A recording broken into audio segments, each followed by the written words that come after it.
Hi, this is Amanda. We're back with our next part of our buddy read for Protecting Shaylee by Elle Christensen. We are on chapters 16 through 21. 20. 20. They all start to blend together when you get this far. I think we're 86% or so done with the book by then.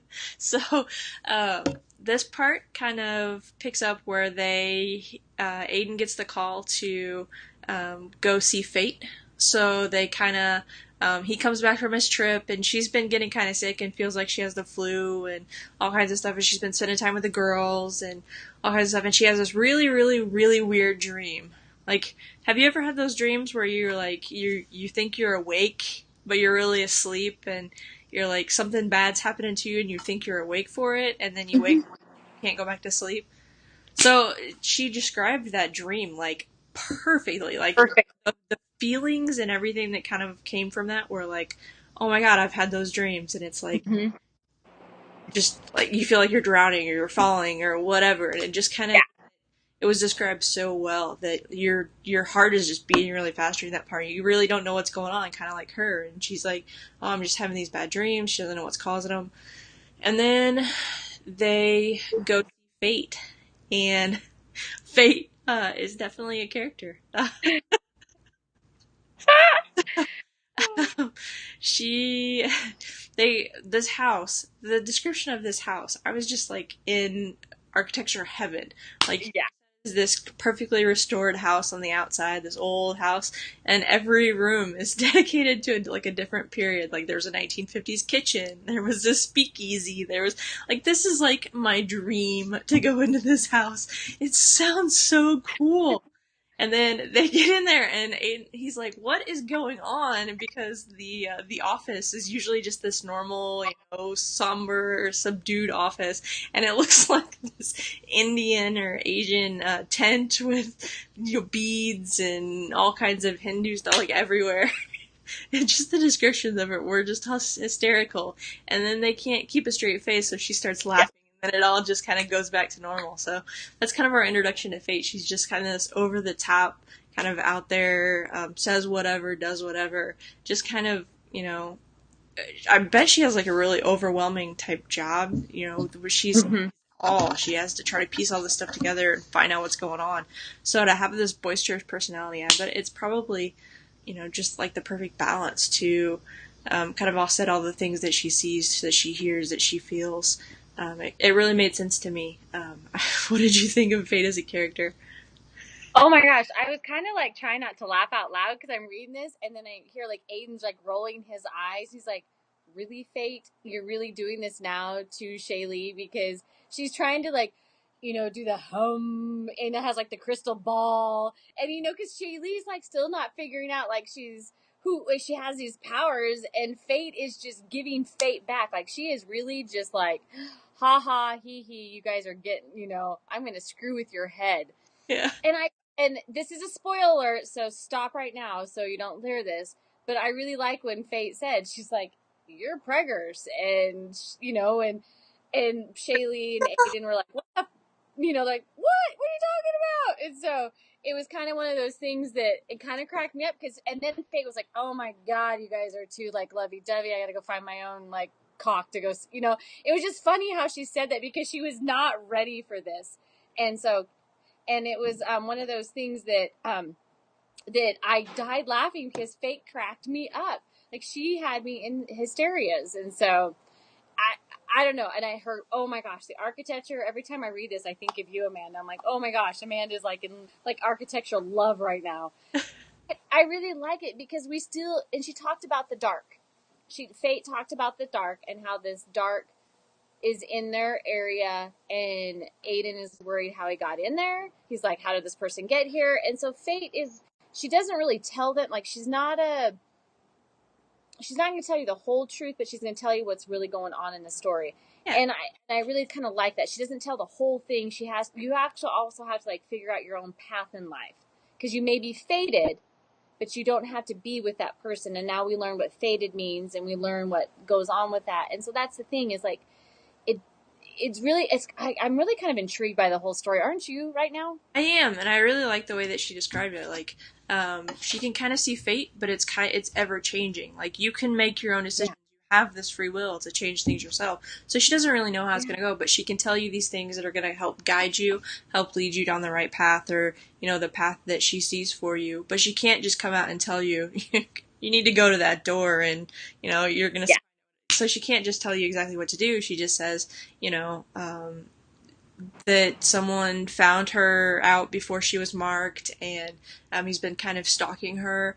And they kind of find this, and then Aden finds out about her dream. She kind of is talking to Fate, and it kind of all kind of clicks for Shaylee in the head. Like, she figures out, this person is a Fate reader that might be fallen or might be dark. So the Fate readers can kind of go into dreams and things like that, and it's really interesting how um, they can communicate through the dreams, how they can kind of tell you what path you're going to go on or things like that. Um, it's just really interesting how it all came out, and then just the entire encounter was a couple chapters long, and it was hilarious. Just getting to see all that kind of stuff, and then they find out, this dream means that he came into their apartment. Um, so they're actually like sleeping with the lights on and trying to keep the darkness away completely to kind of keep themselves protected and trying to figure out how this fallen got into the sanctuary pretty much of the light. Figure out how to do it, and then Aden calls on his bros to come over. So Ian comes over and they're kind of talking about it, and they're just ready to kick some ass, and they're really thinking about it. And then it's Shaylee who really comes up with a plan.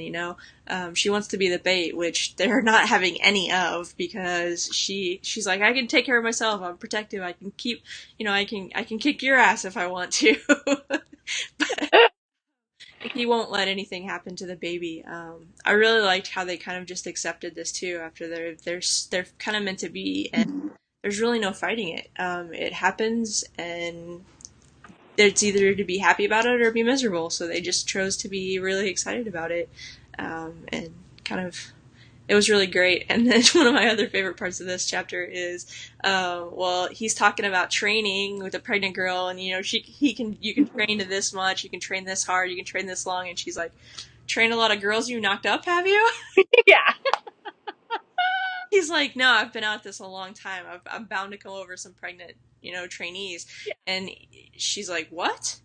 And then he finds out, kind of find out, she's like, he's been doing this for over 50 years. And she's like, well, you knew I was at least 21 years older. Why didn't you put this together? And she's like, okay, that's kind of creepy. And then she finally finds out how old he is. And I mean, 76. He's 76, and she's 21. I mean, that's just kind of crazy. But I guess if you don't think about it more like, he's just sort of been biding his time, and I know he's not a saint, but he was always waiting for the one that, pulled his heart, the one he had this connection with. So they just kind of both, it kind of smoothed over at that point. Like, it was just kind of accepted. I mean, there's no reason to fight it. There's nothing. Yeah. So weird. I mean, And I think that's what's kind of funny is that thing right there. I even like mentioned it towards my husband, and he's like, "Man, that guy really robbed the cradle." He goes, "At least I only have 20 years," and so that's kind of like the thing that we talked about is, these two are fated, and we like the rest of it came through, and I don't know, I just feel like their connection. Yes, they're fated, but there's a lot more to this, and I don't know. We ended right in another spot again. I don't know why we picked these like 4 chapters a day, but it's like we ended right in a damn good spot again. yeah, and I like how they talk about the Fated, how it makes their connection stronger, it makes their magic stronger, it makes everything stronger. And I just have a feeling that this baby is going to start to make everything even stronger, make her so much. She was so far advanced than everybody else. She has control over the elements and things like that. And she was able to cross over on her own, and like pretty much no one is able to do that their first time. So I just have a feeling that something more is coming. But then we saw this really creepy part during her dream where someone was like talking to her subconscious, like she was supposed to be his, and I just have a feeling that it's all gonna come together in these last chapters, and I'm really excited to see where it goes. I can't wait.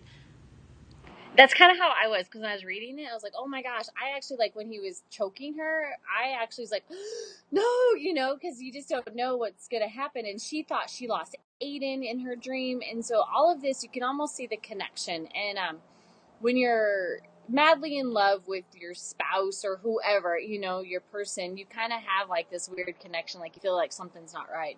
And she had that. Aden had that. And I really that is even in our world today. I still have those feelings. I know you probably have those feelings. It's just kind of those things, you just have that. And I don't know, yes, these are only 4 chapters. And I feel like we learn a lot more every 4 chapters we read. We're learning more and more, and they're not like Harry Potter chapters. They're just normal chapters, and the writing style is phenomenal. What I like about it. Like, she has a way with words. Yeah, it's economical. Mm-hmm. Like, she doesn't use a whole lot of words. It's not really verbose, but you learn a lot, and it's really informative, and it really moves the story along at a really good pace. I wouldn't say Yeah, it's too fast a pace. I mean, I've read books where it's like, oh, they just met, now they're in bed, now they're pregnant, they're getting married. That's not like this. Like, you actually learn things, and you feel like you're progressing along with the character, yeah, but the way that it's written so fluidly and so well that it really makes a difference in the story. So even if we're doing yeah, these 4 chapters, it feels like we have a lot of story to talk about. So yeah. I really can't wait till we get to the end and then our final review on Sunday. We will have our review and have everything up again tomorrow. The descriptions and the links, everything are going to be in the description of the video. Hope you're reading along with us. Hope you're enjoying it. And we will have an announcement of what our next buddy read is going to be tomorrow or on Sunday as well. So look out for that. Hopefully, you guys can join us with that one. Take some questions or do some other fun things with it. So thank you for joining us, and we'll see you tomorrow. See you tomorrow.